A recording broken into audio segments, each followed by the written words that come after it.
चीज़ जो हमारी सुचेतगढ़ की है, जो पीओजे का हब है, वहाँ पे रहने वाले एक जनरल कैटेगरी वाले, वहाँ पे उसको ऐसी रिजर्व कर दिया। ये किस तरीके की डिलिमिटेशन टीम है? ये कहेंगे, सत्य लिखेंगे, सत्य चलेंगे।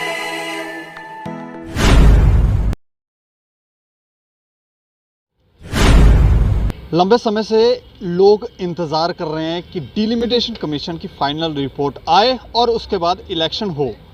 और डिलिमिटेशन कमीशन पब्लिक से बात करने के लिए 2 दिन के जम्मू के दौरे पर है, जम्मू कश्मीर के दौरे पर है और यहाँ पर काफ़ी सारे लोगों से मिल रहे हैं। लेकिन कई लोग जो हैं वो उनसे नाराज़ हो गए हैं। अब नाराज़गी की क्या वजह है, ये जानने की कोशिश करेंगे। हमारे साथ बात करने के लिए सन्नी कांत चिब हैं, एक यूथ लीडर हैं और पिछले दिनों हमने इनसे बात की थी तो इन्होंने कहा था कि आरएसपुरा सुचेतगढ़ जो कॉन्स्टिट्यूंसी है, वहाँ की जो सुचेतगढ़ की सीट है उसे ओपन कर दिया जाए।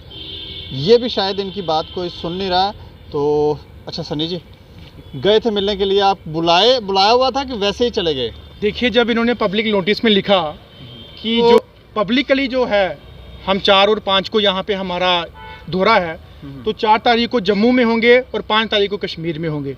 5 तारीख को जो जम्मू में आपका दौरा है उसमें पब्लिकली जो है वो लोग आएँ, अपना प्रस्ताव रखें, जो इनको कमी पेशी हैं वो हमें बताएं पब्लिकली। चलिए, मैं अपने आप को कोई लीडर नहीं मानूंगा, ना मैं अपने आप को बड़ा नेता समझूंगा, लेकिन पब्लिकली और पब्लिक की आवाज़ को लेके एज एक मैं आम इंसान जो है वो वहाँ पे जाने के लिए हमने तैयारी की और हमने एक मेमोरेंडम भी तैयार किया जिसमें डिलिमिटेशन टीम को देने के लिए बोला कि जो हमारी समस्या है, क्या प्रॉब्लम है, क्या दिक्कतों का सामना है हमारे कॉन्स्टिट्यूंसी में या असेंबली सीट्स में, वो हम पूरा लिख के जो है बड़े चाव से और डिलिमिटेशन टीम जो है उसके आगे रखने के लिए हमने प्रस्ताव रखा। जिसके चलते आज जो टाइमिंग थी वहाँ पे हम गए, लेकिन वहाँ से हमें निराशा ये हाथ में हुई कि वहाँ पे एक लिस्ट तैयार की गई थी जो सिलेक्टिव लिस्ट थी, जो कि जम्मू डिस्ट्रिक्ट के 62 मेंबर्स जो थे, जिसमें सरपंच, पंच और डीडीसी मेंबर्स थे। जाने की पार्टियों से चिन्हित तो नहीं किए थे, जैसे भाजपा के ज़्यादा या कांग्रेस के ज़्यादा या पीडीपी एनसी इस तरह के, या आम आदमी पार्टी के ज़्यादा लीडर, इस तरह से कोई लिस्ट तो नहीं बनाई थी? देखिए, 5 हमारे एमपी हैं, जिसमें से 3 एनसी के और 2 हमारे बीजेपी के। तो जब नेचुरली बात है, जब एनसी और बीजेपी के एमपी हैं तो जो सरपंच हैं, डीडीसी, वो भी उन्हीं के होंगे। बट आम जो जनता की बात करे थे, पब्लिक जो बात करे थे, वो पब्लिक कहाँ है? हम जैसी पब्लिक को वहाँ पे अनदेखा किया गया है। हम जैसी पब्लिक को बोला आप जाओ, हमारा आपका लिस्ट में नाम नहीं है, यानी कि पब्लिक को लिस्ट से हटा के आपने रखा। 3 बार आपने प्रपोजल जम्मू कश्मीर में दिया डिलिमिटेशन टीम का, तब भी पब्लिक आपसे नाराज थी। आप जब यहाँ जम्मू में आए तो बोला गया जो पब्लिक को डिमांड है हमारे आगे रखे। तो कहाँ रखे आपकी डिमांड? वही लीडर, वही जो चुने हुए नेता आपके पास आपके दरवाजे में खटखटा के बैठे हुए हैं, लेकिन पब्लिक आज भी आपके साथ निराश है कि पब्लिक को आज भी आपने मौका नहीं दिया आपको आपके पास अपनी आवाज़ उठाने का, आपके लोगों की, जो हमारे बॉर्डर एरिया पे जो लोग सफ़र कर रहे हैं उनकी आवाज़ उठाने का, उनकी क्या चाह है, उनकी क्या मांग है।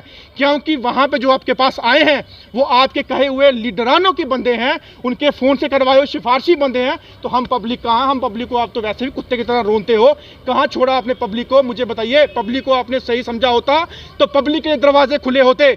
मुझे लगता है कोई आपसे बात की गई थी, कोई फ़ोन कॉल आई थी आपको किसी तरह का कोई? देखिए, जब हमने एक बार मीडिया में बोला गया कि जब डिलिमिटेशन टीम आएगी, हम तो ऑलरेडी बोलते ही आते हैं कि हमारी जो असेंबली सीट्स है उसको ठीक कीजिए। फिर हमने एक मीडिया चैनल के जरिए हमने बोला तो मुझे सीआईडी से फ़ोन आया और यहाँ से भी कुछ सीआईडी ऑफिस से फ़ोन आया कि आपने डिलिमिटेशन टीम के लिए जाना है वहाँ पर। हाँ, हमने जाना है। हमने नाम वगैरह सब कुछ वहाँ पर सीआईडी में लिखाया गया, सब कुछ किया गया। अगर ये बोलते कि हमें किसी का फ़ोन करवाना है या किसी के पास जाना है तो हम जाते। हम वहाँ पे भी बोलते कि हम गरीबों की भी कुछ सुन लो, हम वहाँ पे लोग जो मजबूर बैठे हैं, जो यहाँ पे नहीं आ सकते, उनकी आवाज़ बनकर हम लोग आए हैं, हमारी भी सुन लो। लेकिन वहाँ पे कोई ऐसी हमें नहीं बताई गई। इतना पूछा गया आपको जाना है, हमने जाना है, हम बड़े चाव से आए, लेकिन यहाँ पर हमें अनदेखा किया गया, इग्नोर किया पब्लिक को। ये हमें काफ़ी निराशा है और मैं कड़ी निंदा करता हूँ डिलिमिटेशन टीम का और वहाँ पर बैठे और लीडरानों का, जो पब्लिक की एक बात भी ना सुन सके। ऐसा तो नहीं है कि मतलब वो सोच समझ के उन्होंने जो प्लानिंग की है, जिस तरह से वो कॉन्स्टिट्यूंसियां बनाना चाहते हैं, तो उसी तरह की वो उन्होंने रणनीति के तहत काम कर रहे हैं? ऐसा तो नहीं लग रहा आपको? ऐसा ही है जनाब। देखिए, आपको मैं बोल सकता हूं कि इन्होंने किया क्या। अगर देखो, जम्मू कश्मीर में अगर ये कहते हैं कि 2011 सेंसस के हिसाब से इन्होंने पॉपुलेशन के हिसाब से किया, लेकिन 2026 में जाके पूरा होता है, इन्होंने 22 में ही कर दिया। और अगर हमारी असेंबली सीट जो हैं, जो थी, उनको वैसे ही रहने देना चाहिए था। जो बढ़ानी चाहिए थी उसको बढ़ाओ, लेकिन इन्होंने क्या किया, बढ़ाने के बजाय जो ऑलरेडी थी उनको काट के किसी और से मर्ज किया, और जो छोटी असेंबली सीट थी उसको और बढ़ा दिया। आरएसपुरा 1,31,000 वोट जैसी जो असेंबली सीट्स है उसको बना के रख दिया।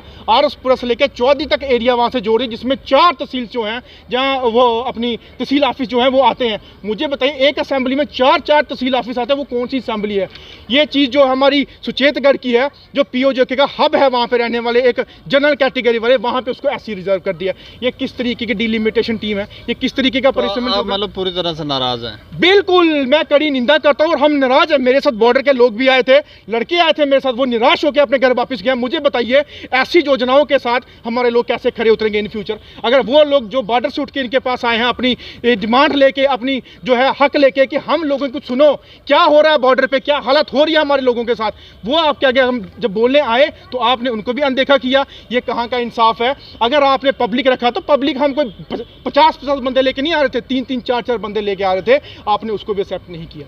चलिए शुक्रिया हमसे जी शुक्रिया। तो देख लें कितने नाराज़ हो गए हैं ये, और ये काफ़ी लंबे समय से इस पर बात करते आ रहे हैं कि आरएसपुरा सुचेतगढ़ जो कॉन्स्टिट्यूंसी है वहाँ जो सीट रिजर्व की गई है उसको ओपन किया जाए।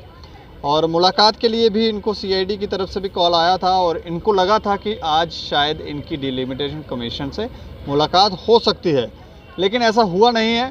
और ये लोग काफ़ी नाराज़ हैं और निंदा कर रहे हैं, और ये भी कह रहे हैं कि कुछ सिलेक्टिव लोग जो हैं इन्होंने पहले ही सिलेक्ट किए हैं, उन्हीं से ये मुलाकात कर रहे हैं, आम पब्लिक से इनका मिलने की कोई इच्छा है नहीं। इसके ऊपर हमें लगता है कि आप भी राय रखें और देखते रहें दैनिक क्षण समाचार। मुझे और मेरे सहयोगी को दें इजाज़त। नमस्कार।